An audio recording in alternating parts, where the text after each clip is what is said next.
साथ पार्लिमानी जमहूरियत हो, सदारती जमहूरियत हो, लिबरलिज्म हो, कैपिटलिज्म हो, कम्युनिज्म हो, जितनी इज़म से सब हो, इन सब में बुनियादी फ़र्क जो है वो जिस रूट से, जिस सीट से, जिस अकीदे से निकल के आ रहे हैं वही मुख्तलिफ हैं। तो हमारे यहाँ कभी बार जब डिस्कशन होती है जमहूरियत की या खिलाफत की, इससे पहले हमें ये सवाल करना चाहिए कि वेस्ट में जो है वो जमहूरियत का तस्वुर उभरा ही क्यों।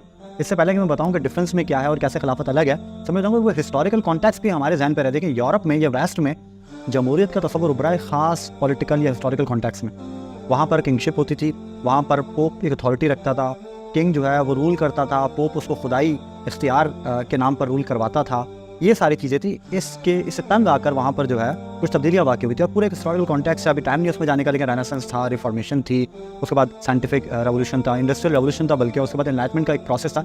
इस सारे प्रोसेस में हुआ क्या था? उस प्रोसेस में हुआ ये था कि उन्होंने कहा बादशाह को हम पर इख्तियार नहीं है खुदा की तरफ से हुकूमत करने का, उसको कोई खुदा इख्तियार नहीं है हम पर हुकूमत करने का, और पोप को कोई इख्तियार नहीं है कि वो बताए कि खुदा ने क्या बोला है क्या नहीं बोला। तो सवाल यहाँ पर उतरा था, सवाल यहाँ पर आया था कि फिर निज़ाम हुक्मरानी क्या होगा। अगर बादशाह को इख्तियार नहीं है तुम पर रूल करने का, अगर किंग लॉ नहीं है या किंग लॉ गिवर नहीं है, अगर सॉवरेंटी किंग के पास नहीं है, तो सवाल उभरा किसके पास है?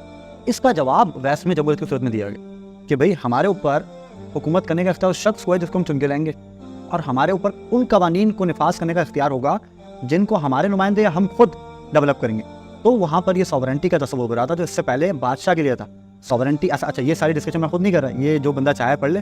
सॉवरेंटी को असल में जिस शख्सियत ने, जिस फ़लसफ़ी ने पॉपुलराइज़ किया वो बॉर्डन था, फ्रेंच एक शख्सियत थी, उसने खुद सॉवरेंटी को बताया। उसने उसका लेवल उबाब ये था कि सॉवरेंटी ये है कि लॉ देने वाले को ना किसी से पूछना पड़े, ना किसी को देखना पड़े, ना किसी इजाज़त देनी पड़े, ना किसी को कोई जवाब देना पड़े। That is sovereign. और ये सॉवरेंटी बादशाह से छीन के आवाम को दे दी गई थी।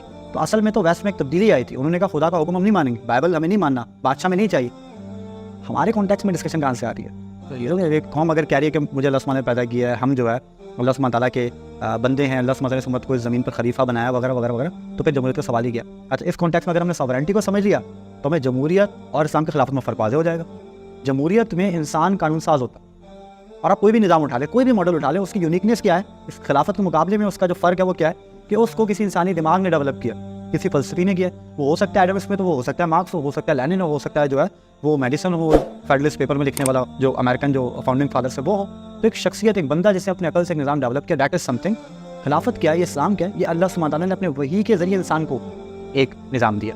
इसीलिए इस्लाम में जो है वो कानून साज़ी इंसान के पास नहीं होती, बल्कि कुरान में अल्लाह सुब्हानहू सूरह माइदा में फरमाया फ़उलाइका हुमुज़ ज़ालिमून फ़ासिक़ून काफ़िरून, यानी कि वो जालिम है, वो फासिक है, वो काफिर हैं, जो क्या करते हैं? तो कानून या हुक्म अपनी तरफ से डेवलप करती हैं। इख्तियार इस्लाम में है ही नहीं किसी के पास। तो असल में जो फ़र्क है ना वो ये नहीं है कि अमेरिका में प्रेसिडेंट को डायरेक्टली चुना जाता है। असल में फ़र्क ये नहीं है कि अमेरिका में 2 पार्टीज़ हैं। असल में फ़र्क ये नहीं है कि वह 4 साल के लिए चुना जाता है जबकि यहाँ कुछ और। असल फ़र्क ये है कि कानून साज़ी इंसान के पास है या नहीं है।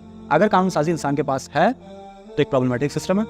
इस्लाम में कानून साज़ी का इख्तियार इंसान के पास है ही नहीं। फिर डिटेल, क्योंकि मौका नहीं है सारी तफसीलात में जाने का, खिलाफत एक यूनिक एक तस्वर जैसे को सामने ने का, यानी कि इस्लाम को एक थ्योरेटिकल एस्पेक्ट के तौर पर नहीं देखना चाहिए। ऐसा नहीं देखना मोटे मोटे उसूल दे दिए, यानी कि कैसे मैंने कहा नमाज में तो एक एक तफसीलात हैं और निज़ाम के ऊपर आप कह रहे हो कि सिर्फ मोटे मोटे उसूल दिए। तो इंशाल्लाह फिर कोई मौका मिला तो उसमें भी जम करेंगे और डिस्कस करेंगे।